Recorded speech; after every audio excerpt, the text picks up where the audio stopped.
আমরা তোমার ধন্যবাদ করি, প্রশংসা করি, গৌরব করি প্রভু। পবিত্র সাব্বাত দিয়েছ আমাদের জন্য, আশীর্বাদের দিন, পবিত্র দিন। এই দিনে তোমার চরণতলে প্রভু হৃদয় স্ত্রী এবং আত্মীয় স্বজন প্রিয়জন তাদের সন্তানটি তোমার কাছে এনেছে, তোমার কোলে তারা দিয়েছে প্রভু। প্রভু, এই শিশু সন্তানকে তোমার চরণতলে রাখি। ঊর্ধ্ব হইতে তোমার সেই পবিত্র হস্ত দ্বারা তাকে স্পর্শ করো, তাকে সুস্থ শরীরে রাখো, যেন মণ্ডলীর মধ্যে দিয়ে সে বড় হতে পারে এবং সে পড়াশোনা করে মানুষ হতে পারে এবং তোমার সাক্ষ্য বহন করতে পারে। তার সমস্ত অসুস্থতা দূর করিয়ে দাও প্রভু।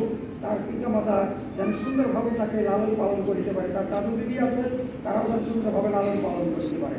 আর তার বড় ভাই আছে এলেন, তুমি তাকে আশীর্বাদ করো এবং এই মণ্ডলীতে যত সন্তান সন্ততি আছে প্রত্যেকে তোমার চরণতলে রাখি করো। সকলকে তুমি আশীর্বাদ যুক্ত করো, ভালো রাখো প্রভু। তারা যেন তোমার পথে সকলে বিশ্বাস থাকতে পারে। আবারও যে শিশুটি আমার কোলে দেওয়া হয়েছে প্রভু, সেই শিশুকে তোমার কোলে দেওয়া হয়েছে, ঊর্ধ্ব হইতে তুমি তাকে আশীর্বাদ যুক্ত করো, ভালো রাখো, অমঙ্গলের হাত থেকে রক্ষা করো, আমাদের ভাবনার ভার সকল গ্রহণ করো। এই প্রার্থনা মুক্তিদাতা প্রভু যীশু খ্রিস্টের নামে চাই, আমেন।